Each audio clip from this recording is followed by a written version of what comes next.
On est avec Clément de Sellerie Bodinel. Bonjour Clément. Bonjour. Alors est-ce que tu peux nous dire en 2023, Sellerie Bodinel c'est quoi et c'est qui? Alors, Sellerie Bodinel, c'est une entreprise qui perpétue un savoir-faire depuis plusieurs années. D'accord. Moi j'ai démarré en 2005 dans la sellerie Ordiales à l'âge de 15 ans. Voilà. D'accord, et vous êtes combien aujourd'hui? Aujourd'hui on est 3 dans l'atelier. D'accord. J'ai ma petite sœur qui est au secrétariat et j'ai un apprenti de 17 ans qui apprend le métier et qui est passionné. Super. Et du coup, on est sur le salon Époque Auto. Alors, Oui. ça fait combien de temps que vous êtes présent et quel est votre intérêt à être présent justement ici? Alors, l'intérêt, on va commencer par ça, c'est de montrer le savoir-faire. C'est lié, c'est pas un métier qu'on connaît tant que ça. Ok. Et les gens ont une vision un peu erronée du métier. On se dit c'est de la couture, on est assis à la machine, c'est assez simple, c'est un métier qui est physique, qui nécessite des compétences et un savoir-faire et pas mal de petites techniques. Donc c'est pour ça qu'on vient travailler en direct sur les véhicules. Super. Au salon Époque Auto. On a différents chantiers pour le week-end, on va travailler sur le remplacement d'une capote qui vient du comptoir du cabriolet. D'accord. Et après, on va avoir des sièges de voitures à remplacer sur place. On va montrer une petite panel des choses De qu'on belles sait animations sur faire. le stand, Voilà. ouais. On préfère avoir un stand dynamique qu'une personne qui attend sur un stand. Non, voir c'est le génial client. de montrer en On plus. monte, voilà. Les clients n'ont pas souvent la chance de voir un artisan travailler en direct. Donc ouais, chaque année on fait cette démonstration depuis c'était 2017. On va dire que c'est Disney pour les passionnés automobiles. Donc, C'est sûr. Alors, est-ce que vous êtes présent aussi sur d'autres salons ou événements durant l'année? oui, on est présent souvent, tous les ans sur le salon du tatouage à Narbonne. Ok. Ça peut paraître un peu étrange, mais on travaille avec des aiguilles, C'est vrai.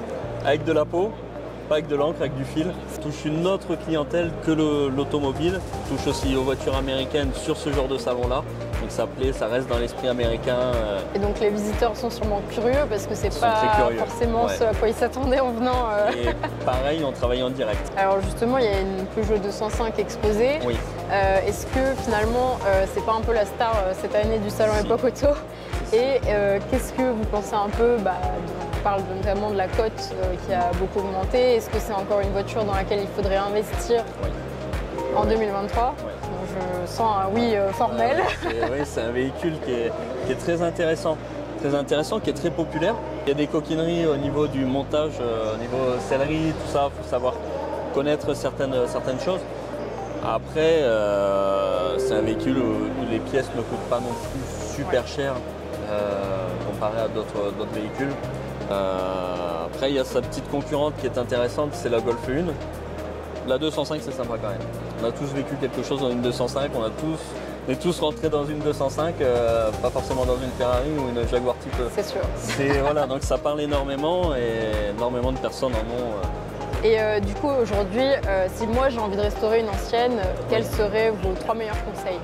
En carrosserie, je ne vais pas trop vous aiguiller parce que c'est pas mon domaine. Ouais.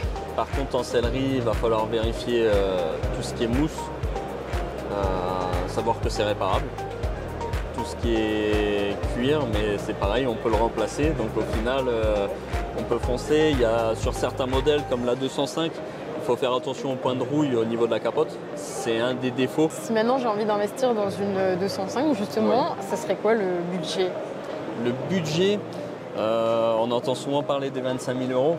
Ça, je ne vais pas dire que c'est un plafond, parce qu'aux enchères, ça peut grimper un peu plus sur certains modèles. Et maintenant, si on prend un peu plus de hauteur par rapport au secteur en général de la voiture ancienne, comment pensez-vous que le marché va évoluer dans les années à venir? Il se tient bien. Il se tient bien, on peut de plus en plus conserver nos véhicules. Alors je ne vais pas être anti-électrique, anti-hybride, tout ça, mais les matériaux qu'on utilise maintenant sont vraiment... on cherche la rentabilité. La rentabilité, surtout nous en sellerie, on le voit au niveau des modes de montage, c'est des clips. les matériaux, c'est du plastique. Au bout de 2-3 ans, ça casse, ça ne tiendra pas dans le temps. On va laisser un véhicule contemporain une trentaine d'années dehors, à l'air, au vent, à la pluie, il n'en restera pas grand-chose. Il n'en restera pas grand-chose. Un véhicule ancien, que ce soit old-timer, young-timer, un petit peu moins sur certains modèles un peu plus récents, il restera quelque chose. On pourra en tirer quelque chose. Ok, bah merci beaucoup Clément en tout cas. Merci à vous. Je vous souhaite un très bon salon. Merci de même. Bon Merci. salon.